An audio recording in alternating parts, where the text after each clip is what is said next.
بسم الله الرحمن الرحيم. حبايبي طلبة تالتة ثانوي، لسه بنراجع مع بعض الكيمياء العضوية، والنهاردة بنركز على العشر بوكليتات اللي في ملخص أفوكادرو، عبارة عن 200 سؤال. احنا هنحاول نختار أهم الأسئلة المتنوعة عشان نطلع كل الأفكار اللي في العشر بوكليتات. يعني ممكن ناخد من كل بوكلت 3 4 أسئلة، في 10 يبقى 30 40 سؤال، نطلع منهم أفكار متنوعة. أنا كنت حليت لكم بوكلت رقم 1 كامل، هنبدأ من بوكلت رقم 2 ونشوف الأسئلة الكويسة. أول سؤال بيقول: من المخطط التالي إذا علمت أن الإكس، ماله الإكس بقى؟ حمض، ماشي، الوحيد اللي بيتأكسد، والنبي في حمض بيتأكسد. لو الحمض عنده مجموعة هيدروكسيل، يعني مثلا حمض زي حمض اللاكتيك CH3 CHOH، اهو حمض وبيتأكسد لأنه ثانوي. طب ما حمض الستريك، لا ما بيتأكسدش لأنه ثالثي.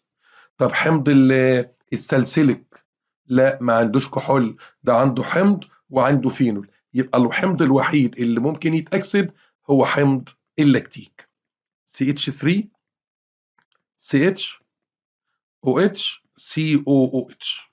هنحط عليه صوديوم. احنا عارفين ان الصوديوم بيستغنى عن الاتش ويستغنى عن الاتش ويحط مكانهم ان اي، يبقى نشيل الاتش اللي هنا ونشيل الاتش اللي هنا ونحط مكانهم ان اي، ده الواي. ثم هنعمل تقطير جاف. التقطير الجاف بقوم جاي على مجموعة سي او او ان اي بيشيلها ويحط مكانها اتش في المنطقة دي. كده معانا ايثوكسيد الصوديوم. ايثوكسيد الصوديوم ده هنعمل له تحلل مائي، واحنا عارفين ان ايثوكسيد الصوديوم لما بتحلل بالميه بيرجع لاصله ايثانول. السؤال الأول بيقول: عند عمل تحلل مائي له، هو بيتكلم عن مين؟ فأي مما يلي صحيح فيما يخص المركب الناتج من تفاعل X مع W. X اللي هو حمض اللاكتيك، و W اللي هو الإيثانول. طب تعال نظبطها الأول، نكتبهم جنب بعض كده الأول عشان نعرف نحلها إزاي. أدا حمض اللاكتيك،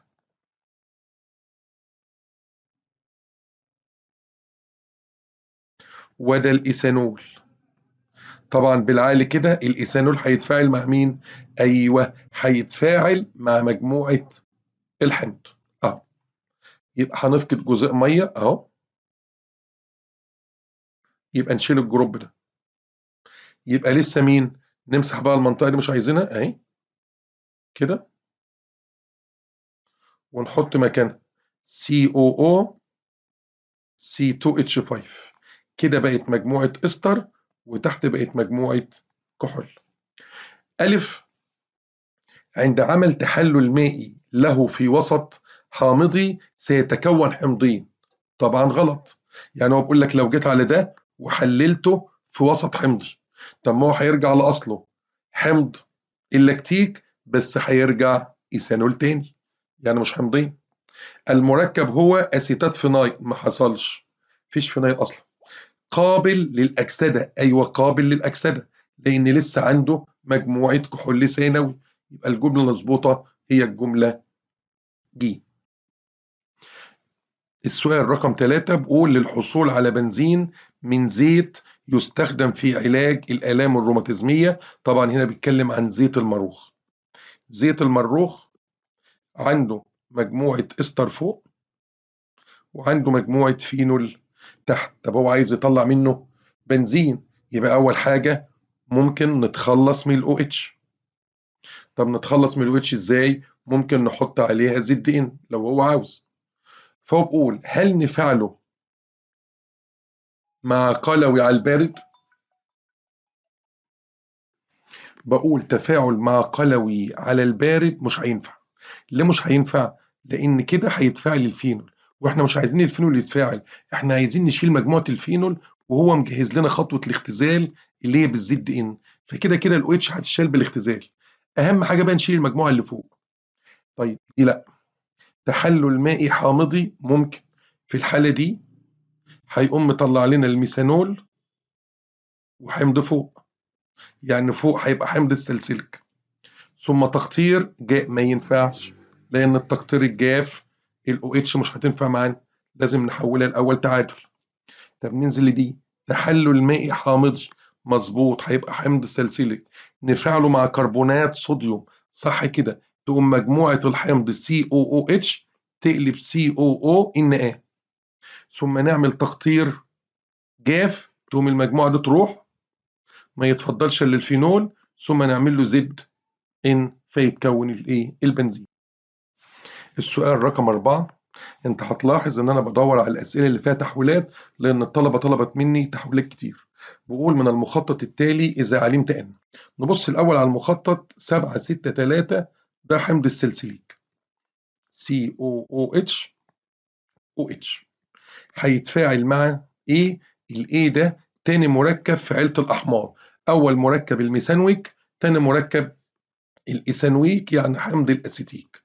والطالب المذاكر عارف ان السلسلك والاسيتيك يبقى احنا رايحين على الاسبرين، يبقى البي ده حبايه الاسبرين، وهي حمض من فوق واستر مقلوب من تحت كده،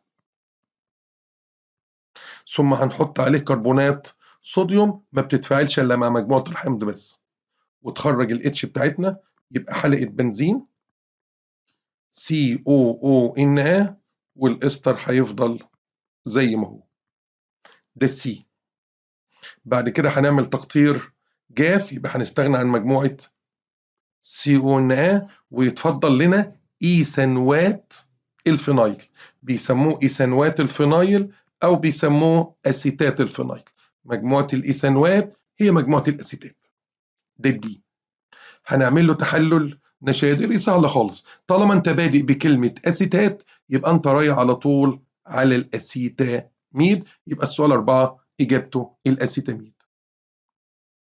السؤال 5 بيقول للحصول على حمض يحتوي على عدد من ذرات الكربون مساوي لعدد ذرات الأكسجين. طب ما هو الحمض أصلا بيبقى عنده ذرتين أكسجين، يبقى احنا عايزين حمض بذرتين كربون، يبقى حمض الأسيتيك أهو، 2 كربون 2 أكسجين. بس هبدأ بحمض اللاكتيك، جميل، حمض اللاكتيك CH3 CHOH COOH. طبعا حمض اللاكتيك احنا عندنا اكتر من فرصة ازاي نوصل لحمض الاسيتيك، ممكن اعمل تعادل وتقطير جاف واخفي المجموعة دي، اهي ده هتروح واحط مكانها ايه؟ مظبوط HN.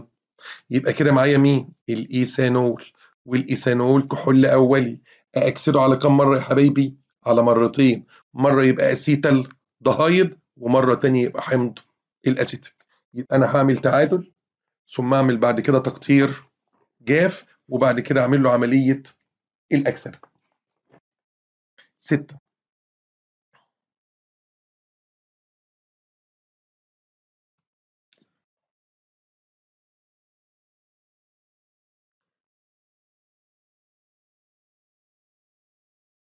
هننقل على 7. احنا بنجيب السؤال بس اللي ممكن يبقى فيه فكره وما بتكررش. هو بقول حمض اللاكتيك تاني CH3 CHOH COOH، هنعمل له اكسده، الاكسده هتاكسد مجموعه الكحول، مظبوط، الثانوي اهي، يبقى هيبقى هنا مين؟ رابطه ثنائيه كده، يبقى كده معانا حمض، مظبوط، ثم عمل تعادل وتقطير جاف، يبقى احنا هنستغنى عن الجروب ده اهو، ونحط مكانه اتش. كده ظهر لنا مين؟ الاسيتالدهايد. بقول فانه ينتج مركب يشيل لون عباد الشمس، برمنجانات، صح، لان الاسيتالدهايد قابل للاكسده، وطالما بيتاكسد هيشيل اللون البرمنجانات. يبقى السؤال رقم 7 الاجابه بتاعته الاجابه الف. السؤال رقم 8، 3 مركبات عضويه ABC. A أبسط ألكان يبقى بنتكلم عن الميثان، B أيزومر لإيثير ثنائي الميثايل يبقى الكحول الإيثيلي، C هيدروكربون أليفاتي غير مشبع يعني ألكين أو ألقاين كتلته ب 26 من غير ما تفكر الأسيتيلين، لأن الكربونتين ب24 واتشيتين يبقوا ب26. فأي من الآتي صحيح. يمكن الحصول على A من B بالتخمر؟ طبعا لا، لأن المثال مش بيجي بالتخمر. يمكن الحصول على C الأسيتيلين من B الإيثانول بنزع جزيء مية؟ لا، هيطلع إيثين. B و C مركبات لا تذوب في الماء؟ لا طبعا، B بيدوب في المية لأنه كحول. A لا يذوب في الماء، حصل، ولكن B هو اللي بيدوب في المية. إجابة مظبوطة. السؤال رقم 10 بيقول 7-8. طبعا 7-8 ده التلوين. لما أعمل له هلجنة هيبدأ التلوين يوجه، مرة هيوجه قرصه ومرة هيوجه بره. وبعدين هنحط عليه تحلل مائي قلوي، هيقلب الCl يخليها OH والCl يخليها OH، ثم هيعمل عملية أكسدة، فهيطلع، خلي بالك اهو الاتنين جنب بعض، يبقى هو قصده ده. طب هي الأكسدة بتعمل إيه؟ أيوه برافو عليك، الأكسدة بتستغني عن CH3 وتحط مكانها COOH، ويبقى كده اتكون معانا حمض السلسليك. هناخد حمض السلسليك نحط عليه حاجة فيطلع مركب C لا يقبل التفاعل مع كربونات مين؟ الصوديوم. طالما لا يقبل التفاعل مع كربونات الصوديوم يبقى المركب ده ما عادش حمض. يبقى المركب ده ما عادش حمض، يعني مجموعة الحمض دي اتحولت بقت مجموعة تانية غير مجموعة الحمض. يعني دي معناها برضو ان مجموعة ال OH ما دخلتش فين؟ في التفاعل وفضلت على وضعها زي ما هي، دي اللي اتفاعلت بس. طب هو بيقول المركب C اكيد لسه فينول بيدي راسب ابيض مع ماء البروم، دي معلومة مظبوطة. السؤال 12 بيقول جميع التفاعلات الآتية تعبر عن الحصول على مركب صيغته الكين وأوهتين. طبعا الكين وأوهتين دي تشمل حمض وتشمل استر من هيدروكربون غير مشبع. ما قالش بقى ثنائية، ثلاثية، بنزين، ما قالش. بيقول ما عدا واحدة ما تنفعش فيهم خالص، هيدرة حفزية. يعني ممكن يكون المركب مثلا أسيتيلين C2H2، فعملنا له هيدرة حفزية بقى أسيتال دهايد، أكسدنا الأسيتال دهايد فطلع حمض، فتنفع حمض. مركب عملنا له هدرجة ثم عملنا له هيدرة حفزية ثم تفاعل مع حمض أليفاتي. طبعا لو قلنا من اللي حصل له هدرجة ممكن برضو نبدأ بالأسيتيلين. طب لما يتهدرج يتحول لإيثين، الإيثين نعمل له هيدرة حفزية يبقى إيثانول، الإيثانول نفعله مع حمض وكحول يطلع لنا استر، مظبوطة برضو. أي حاجة تطلع حمض وإستر مظبوطة. ج بالمرة، الأسيتيلين لما نعمل له بالمرة يبقى بنزين، البنزين لما نعمل له الكلى يبقى تولوين، التولوين لما نعمل له أكسدة يبقى هيطلع لنا حمض البنزويك. فالطالب هنا يقول لك أيوه طالما طلع حمض يبقى احنا مظبوطين. لا، القانون اللي اتحط ده يا حبيبي خاص بالاليفاتي بس، مش في الاروماتي. القانون ده ما يمشيش على عيلة الاروماتي، يمشي بس على عيلة مين؟ الاليفاتي. يعني معنى كده ان الاجابة ج اجابة ما تنفعش. السؤال ده كويس. السؤال رقم 15 بيقول من خلال المخطط الذي امامك فأي من الآتي صحيح. هو جايب حمض سلسلك حط عليه وفرة من NaOH. طبعا ال NaOH بتتفاعل مع المجموعتين وهتقلب كل واحدة منهم ل ONA قلوي. اما لو اتفاعل كربونات الصوديوم مش هتتفاعل الا مع الحمض بس اللي هو كشف الحمضية، وهتبقى COONA وهتبقى من تحت OH. تعال نشوف بقى الأسئلة بتاعته بتقول إيه. بيقول إيه ده لا يعطي لون بنفسجي؟ لا طبعا يعطي لأنه لسه في نور. بي بيحمر عباد الشمس؟ لا طبعا بيزرق لأن فيه صوديوم يبقى قلوي. عند عمل تقطير جاف لإيه هينتج بنزين؟ لا طبعا هينتج فينول. لان لسه ال OH موجوده. عند عمل تقطير جاف لبي ده هتروح، هيتبقى فيه نكسيد الايه؟ الصوديوم، يبقى دي مظبوطه. حلو السؤال ده. سؤال كده على السريع كده يا تسميه، بقول الاسم النظامي للمركب ده. طبعا المركب ده حمض، يبقى 1 2 3 4 5، يعني السلسله هتطلع كده اطول سلسله. يبقى معانا فرع مصايل وفرع فينايل. اللي يتنطق الاول الفينايل ولا المصايل؟ يبقى المصايل. 3 مصايل 3 فينايل و5 يبقى بنتان ويك. السؤال رقم 19 بيقول أي التفاعلات الآتية ينتج عنه مركب صيغته CnH2nO؟ المركب ده يا إما ألدهيد يا إما كيتون، هو محددش، من CnH2nO2، يعني حمض أو إستر. ألف بقول اختزال تام. اللي بيحصل له اختزال الحمض ولا الإستر؟ مظبوط الحمض. طب الحمض لما بيختزل بيرجع كحول أولي. طب لما تنزع منه مية هيبقى ألكين، طبعا ما تنفعش. ليه؟ لأن احنا عايزين ألدهيد أو كيتو. اختزال تام تاني يبقى كحول أولي، تنزع منه مية يبقى ألكين، تعمل للألكين هيدرة حفزية يبقى إيثانول، يرجع لأصله. الإيثانول تعمل له أكسدة ممكن يطلع الأسيتال دهايد، مظبوط. فممكن رقم ب تنفع. من بوكلت 3 السؤال رقم 1 بيقول السؤال لو معانا 3 6 3، طبعا قلنا ده حمض اللاكتيك بيقابلنا كتير في الأفكار. عملنا له عملية اختزال. طبعا اللي بيختزل مجموعة الحمض، ومجموعة الحمض لما بتختزل بمولين هيدروجين، وبنشيل الأو ده ونحط مكانها اتش اي تي. يعني تقوم جاي كده اهو شيل الأو ده اهي، وتقوم حاطط مكانها اتش اي تي. اقول لك بس شيل الأو اتش ده شكلا بس ونزلها لتحت، فتحس ان المركب بقى جلايكول. يبقى اختزاله بالديجلايكول. بقول يحتوي على مجموعتين كربينول ثانوي. حلوه دي. طبعا انت لو دققت هتلاقي ان دي كربينول اوليه ودي كربينول ثانويه، يبقى جمله غلط. هو ناتج اكسده الايثين؟ لا، ناتج اكسده الايثين الايثين جلايكول. هو ناتج تفاعل البروبين مع الكلور ثم التحلل المائي القاعدي. نشوف دي. البروبين اهو، هنحط عليه كلور هيكسر الرابطه باي ويحط هنا سي ال وهنا سي ال. نرجع نحط عليه كي او اتش اهو اهو، مظبوط. هو بالظبط. يبقى الاجابه الصح الاجابه ج، وده سؤال كويس. السؤال رقم 2 انا شايف ان كل الاسئله كويسه، فمحتار اسيب حاجه لان كلها كويسه.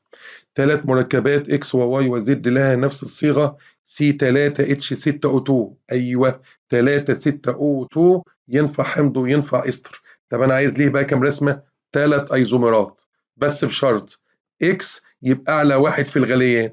طالما اكس اعلى واحد في الغليان يبقى الحمض، لأن الحمض بيقدر يكون بدل الرابطة الهيدروجينية رابطتين هيدروجينيتين، مظبوط. واي لا يحتوي على أي مجموعة ميثيلين، اللي هو هيبقى إستر بقى. طب تعالى نرسمه من غير ميثيلين. هو عنده كام كربونة؟ 1 2 3. عايزينه من غير ميثيلين، يبقى نحط مجموعة الإستر على الكربونة الوسطانية كده ونقتش 3 وإستر و3 إيثانوات الميثايل، يعني أسيتات الميثايل. ده الواي. نروح لمين؟ للزد. يحتوي على مجموعة ميثيلين وحيدة. يبقى في الحالة دي تعال نرسم ده سي سي سي. عشان تبقى ميثيلين هنحط مجموعة الإستر في الأول فورمات و2 و3 كده ظهر عنده ميثيلينات. اسمه إيه بقى؟ فورمات إيثايل. طيب طلباتك بقى، هو عاوز ايه؟ هو بيقول لو انا عملت تحلل نشادري للمركب اكس. اولا المركب اكس حمض، ماليش تحلل نشادري. عند عمل تحلل نشادري للمركب واي. طب ما هو المركب واي بادئ بكلمة أسيتات، يبقى هيطلع أسيتاميد مظبوط، بس مصايل يعني ميثانول، يبقى ده غلط. عند عمل تحلل قاعدي للمركب زد هيطلع حمض قصدي فورمات الصوديوم والكحول الإيثيلي، فورمات الصوديوم وميثانول غلط. عند عمل تحلل حامضي للمركب زد يرجع لأصله، ينتج أبسط حمض أليفاتي. حصل لأن أصلا هو اسمه فورمات، فلما يرجع لأصله هيرجع حمض الفورميك. مظبوط، يبقى الإجابة الصح الإجابة دي. السؤال رقم 3 حلو برضه. من خلال المخطط التالي أي مما يلي صحيح إذا علمت أن A حمض يضاف للفاكهة المجمدة، يبقى هو قصده حمض الستريك. وحمض الستريك عنده 3 مجموعات كربوكسيل، وعنده هنا كحول ثانوي، هيحط عليه عدد من مجموعات الايه الOH. طبعا احنا عايزين 3 عشان يتفاعلوا مع ال3 دول. طب لما نحط ال3 هيقلبوا COONA، ثم هنعمل تقطير جاف يبقى هيختفوا خالص، ونحط مكانهم H. والطالب المذاكر عارف ان هو هيطلع في الحالة دي 2 بروبانول. بقول ان ال2 بروبانول هنعمل له عملية أكسدة، يبقى هيطلع الأسيتون. والسؤال ده اللي جه في الامتحان السنة قبل اللي فاتت. طب هو بيقول بقى علما بأن إن وإم كل من تعبر عن عدد مولات المادة المتفاعلة. دي عدد مولات الايه الN وH وهم 3، وهنا عدد مولات الNA وH وهم برضه 3 في التقطير الجاف. فبقول في رقم 3 هل N أكبر من M بيساووا بعض؟ هل دي اللي هو الأسيتون اللي هو ده أهو غير قابل للأكسدة؟ الأسيتون ما بيتأكسدش، لأن الأسيتون أصلا ناتج من أكسدة كحول ثانوي على مرة واحدة. يبقى الإجابة الصح الإجابة ب. السؤال رقم 6 جايب لنا فوق حمض اللاكتيك. اللاكتيك أسيد راجل مميز جدا في التفاعل بتاعته. هنحط عليه كربونات صوديوم هتتفاعل مع دي بس، فيبقى CH3 CHOH، ودي تتقلب CONA. هيتفاعل هنا مع NaOH برضو نفس الكلام، مش هتتفاعل إلا مع دي، ونشيل الاتش ده اهي بتاعت الحمض ونحط مكانها Na. طيب لو اتفاعل مع الكحول الإيثيلي هيتفاعل مع مجموعة الحمض بس ويكون استر أهو. ده هتفضل زي ما هي غلبانة مش لاقي حد يتفاعل معاها، ونكون استر. نشوف بقى هو عايز ايه. بقول المركب بي لا يغير من لون البرمنجانات. لا يا حبيبي يغير لأنه كحول.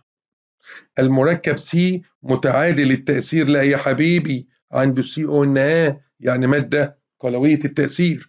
المركب A لا يتفاعل مع الصودا الكاوية مع التسخين. لا يا حبيبي ده هو إستر، والإستر بيتفاعل على الساخن. يبقى إذن الإجابة المظبوطة أكيد هي الإجابة د. المركب A بيغير لون ثاني كرومات لأن هو مركب قابل للأكسدة. السؤال 7 برضه سؤال كويس. بيقول جميع التفاعلات الآتية ينتج عنها مركبات صيغتها العامة CnH2n زائد 2ON. شرحناها على السبورة قبل كده وقلنا إن الميثانول والإيثيلين جلايكول والجليسرول والسوربيتول هما الأربعة اللي صيغتهم تتلاقي الأوهات قد السهات. فبقول جميع التفاعلات الآتية تعطي نفس الصيغة ما عدا واحد. لو ضفنا وفرة من NaOH على 1 و2 و3 ثلاثي هيدروكسي بروبان. طبعا ال NaOH ما بتفاعلش مع عيلة الكحولات، وبالتالي المركب هيفضل جليسرول زي ما هو، يبقى الجليسرول لسه موجود. يبقى دي إجابة ما تنفعش. هو عايز اللي ايه اللي ما تنفعش تطلع الصيغه دي. نزع ماء من كحول صيغته 6,2O. طبعا ده الكحول الايثيلي، لما تنزع منه 2 يبقى الايثين، تعمل له الاكسده باير، هيطلع الايثيلين جلايكول، وده برضو من ضمن الاجابات. هلجنة ابسط هيدرو كربون اللي هو الميثان CH3Cl، ثم تحط عليه NaOH يبقى CH3OH، ده برضو الميثانول تنفع. يبقى الإجابة اللي ما تنفعش هي د، إضافة وفرة من NaOH على حمض اللاكتيك ثم التقطير الجاف. نشوف برضو حمض اللاكتيك CH3 CHOH COH، لما تحط عليه NaOH هتشيل دي وتحط Na، تعمل له تقطير جاف، هتشيل دي ويطلع الكحول الايثيلي. هل الكحول الايثيلي من ضمن الاربعه اللي بتطبق عليهم القانون؟ لا، يبقى الاجابه د. السؤال 10 مع انه سؤال سهل بس مهم. جميع هذه المركبات تعطي لون بنفسجي مع FeCl3. لازم المركب ده يكون من عيله الفينولات، يعني لازم تلاقي على حلقه البنزين OH لوحدها مع OH تانية مع مجموعه تانية، المهم الOH موجود. حمض الكربوليك اللي هو الفينول بيدي، الكاتيكول عنده 2 OH فينول بيدي، زيت المروخ عنده OH لتحت برضه فينول بيدي، لكن الاسبرين ما يديش لان الاسبرين حمض واستر. السؤال 13 بيقول يمكن الحصول على مجموعة الايزوبيوتايل بنزين. طبعا نشوف الاول شكل مجموعة الايزوبيوتايل. بيوتايل يعني 4، بس انا عايزهم ايزو ارسمهم 3 بس، واروح على الكربونة رقم 2 واحط الكربونة الرابعة، دي الايزو. بنزين اهي.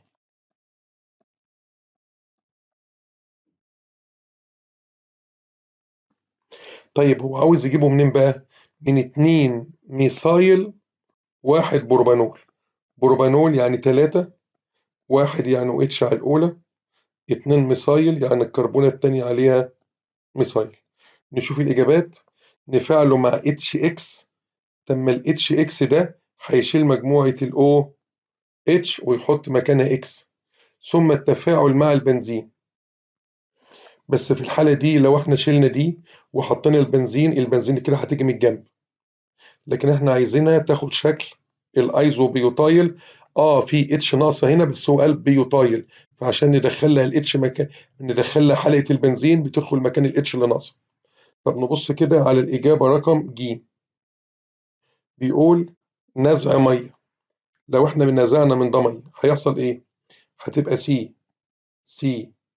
اتش 3، والمكان اللي فيه الاو اتش هنا هنحط مكانه رابطه ثنائيه، ثم هنرجع نضيف عليه اتش اكس. هيحصل ايه؟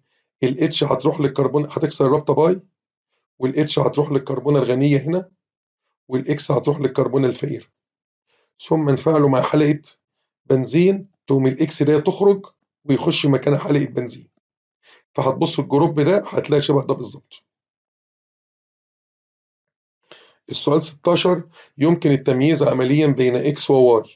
اكس طبعا من فوق شايف ان هو كحول، واي معلش اكس ده واي، اكس من تحت زي ما انت شايف ان هو فينول. بقول لو انا عايز اميز ما بينهم بماء البروم فقط ولا ببرمنجانات البوتاسيوم وماء البروم، طبعا ينفع كل ده، ولا بكلوريد الحديد 3 ولا كلهم ينفعهم. ماء البروم ينفع لان الفينول يجي معاه، كلوريد الحديد 3 الفينول يجي معاه، البرمنجانات الكحول يجي معاه. السؤال رقم 20 بيقول عند إعادة التشكيل المحفزة للهبتان، طبعا الهبتان بيدي التولوين، تنتج المركب اكس، ماشي تولوين، ثم تم اجراء التفاعلات التاليه على الاكس. اكسده تامه، التولوين لما بتاكسد اكسده تامه بيبقى بنزويك. كالورا، هيبدا البنزويك يوجه للموضع ميتا. تحلل مائي قاعدي، هتشيل السي ال وتحط مكانها او اتش. بيقول اكتب الصيغه البنائيه للمركب واي اللي طلع في الآخر كتبناها مع عدد مولات الهيدروجين اللازمة لتشبع المركب واي.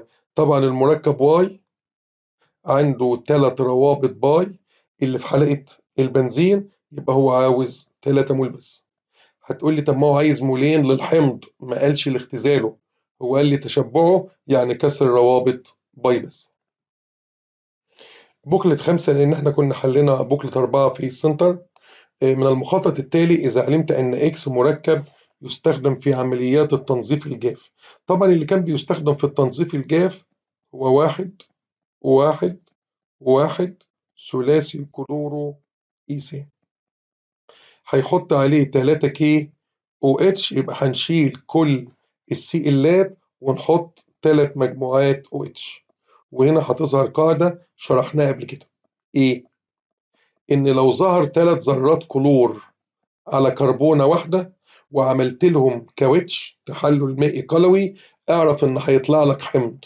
ليه؟ لان في الحالة دي الكربونة غير مستقرة، فلازم تفقد جزيء مية، فتفقد الاو اتش وتفقد اتش من دي، يبقى لسه مين؟ CH3 COOH، يبقى كده اتكون حمض الاسيتيك. بيقول هل الزد هو حمض الاسيتيك؟ ايوه. هل الزد هو الايثانال؟ يبقى الاجابه اكيد الغلطه هي رقم ب. لما يقابلنا 3 ذرات كلور على كربونه واحده، اعمل حسابك ان الراجل ده هيقلب حمض مباشر من غير ما تفكر. السؤال رقم 2 برضو بيقول اذا علمت ان ايه هو عبارة عن ملح صوديومي لحمض عضوي صيغته. طبعا الحمض اللي قدامنا ده C8، يعني الحمض اسمه اوكتانويك، اوكتان ويك، بس هو عاوز ملحه يبقى صيغته او اسمه اوكتانوات صوديوم. هيعمل له تقطير جاف، احنا عارفين ان الاوكت هتنزل كربونة فتنزل تبقى 7، يبقى C7، يبقى كده هتطلع هيبتين. هيعمل له إعادة تشكيل محفزة، مظبوط، تبقى التولوين. بقت سهلة خلاص. التولوين ما نعرفش نعمل له إيه، قال لك إن المركب دي هو أبسط حمض أروماتي، يبقى ده حمض البنزويك، هو أبسط حمض في الدنيا في الأروماتي. ثم هنعمل لحمض البنزويك، أو لأ، في مركب هنا هو اللي جاي كده بنفس العملية. تم العملية دي كانت عملية أكسدة، يبقى برضو ده عملية أكسدة، يبقى المركب ده أكيد البنزل دهايد، لأن البنزل دهايد لما بيتأكسد بيديلنا حمض البنزويك. نبص على الإجابة د، المركب E اللي هو ده هو البنزل دهايد.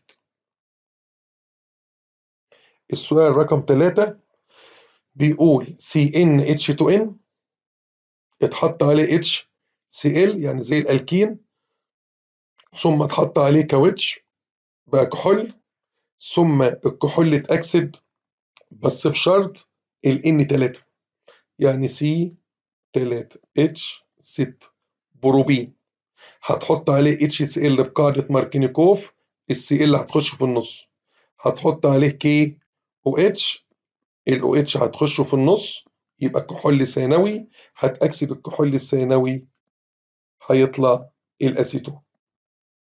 طب لو دخلنا اللي بعده CnH2nO، أكيد الراجل ده يا ألدهيد يا كيتون، بس هو قال لك ايه؟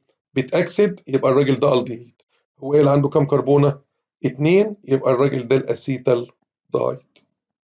هنأكسد الأسيتال دهايد يبقى حمض الأسيتيك، هنختزل حمض الأسيتيك هيرجع تاني إيثانول.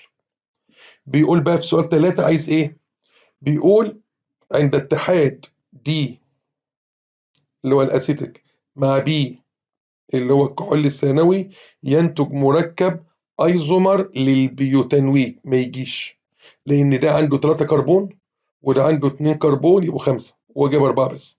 بص كده على الاجابه ج، المركب بي اللي هو الكحول الثانوي يحتوي على نفس المجموعه الوظيفيه للمركب ايه، صح؟ ده كحول وده برضه كحول، بس اللي فوق ثانوي واللي تحت اولي. السؤال 4 بيقول جميع المركبات التالية مشابهات جزيئية للأخ ده. طبعا الأخ ده إستر بس بادئ ببنزين، يعني الإستر ده إستر أروماتي، فلازم ايزومراته تبقى اروماتي برضه. طالما قال فينايل احتمال يبقى الايزومر بتاعه، طالما قال بنزوات احتمال يبقى الايزومر بتاعه، طالما قال هنا بنزويك احتمال الايزومر بتاعه. ما هم اروماتيين.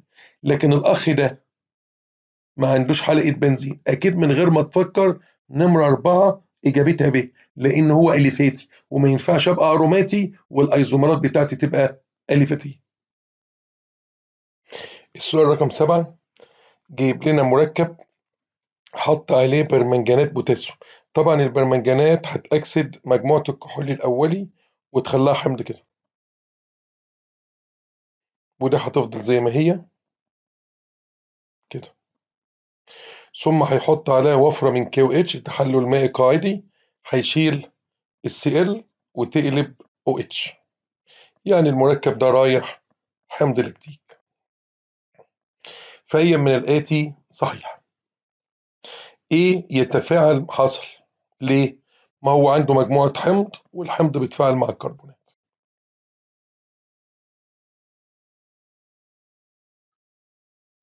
السؤال رقم 10 بقول تاني إذا علمت أن A و B و C 3 مركبات عضوية تدخل في صناعة المتفجرات. طبعا احنا عندنا ال TNT اللي أصلها تولوين، وال TNG اللي أصلها جليسرول، وال TNBH اللي أصلها فينول. فبقول إذا علمت أن واحد منهم أصله هيدروكربون من غير ما تفكر التولوين، يبقى إيه هو التولوين دي؟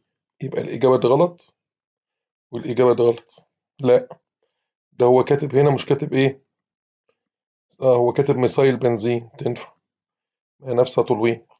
وبي مشتق هيدروكربون بس أليفاتي يبقى الجليسرول أهو، يبقى دي تنفع ودي تنفع، يبقى دي ما تنفعش. وسي أكيد بقى ده الفينول إنه أروماتي، ده والفينول صح هو حمض الكربوليك، تبقى الإجابة د. السؤال رقم 12 أي مما يلي ليس من خواص الأيزومرات الكحولية للأخ ده. طبعا الأخ ده إيسايل ميثايل عنده 3 كربون، عايزين نرسم منه أيزومرات كحولية. احنا قلنا الكحول اللي عنده 3 كربون يا أولي يا ثانوي، مفيش غير كده، يا أولي يا ثانوي، والثانوي أيزو. بقول ليس من خواصها بعضها عند الأكسدة ينتج كيتون حصل، بعضها يدي ألدهيد حصل، لا تتقبل أكسدة ما حصلش. ليه؟ لأن هو أصلا أولي وثانوي ما عندوش ثالثي. يبقى السؤال رقم 12 إجابته ج. 16 للحصول على حمض السلسليك من تولوين. عايزين السلسليك، قلنا النقطة دي كتير قوي أهو. أول حاجة ناخد التولوين ونعمل له عملية هل جنى بس في وجود عامل حفاز، فيبدأ يوجه مرة قرصه ومرة بار. اخد انا المرة القرصه، ثم احط عليه NaOH 300 و300 عشان يستبدل السي اللي يخليها OH. ثم الخطوة الأخيرة أأكسد، وأنا قلت لك قبل كده عين الأكسدة للآخر عشان تبقى مظبوط. يبقى السؤال رقم 16 إجابته الأخيرة. السؤال 18 بيقول الاسم الصحيح لناتج الأكسدة التامة للمركب ده. طبعا الأكسدة التامة دي هتحصل هنا لمجموعة الكحول الأول وهتقلب وتبقى COOH، ونكتب باقي المركب زي ما هو أهو،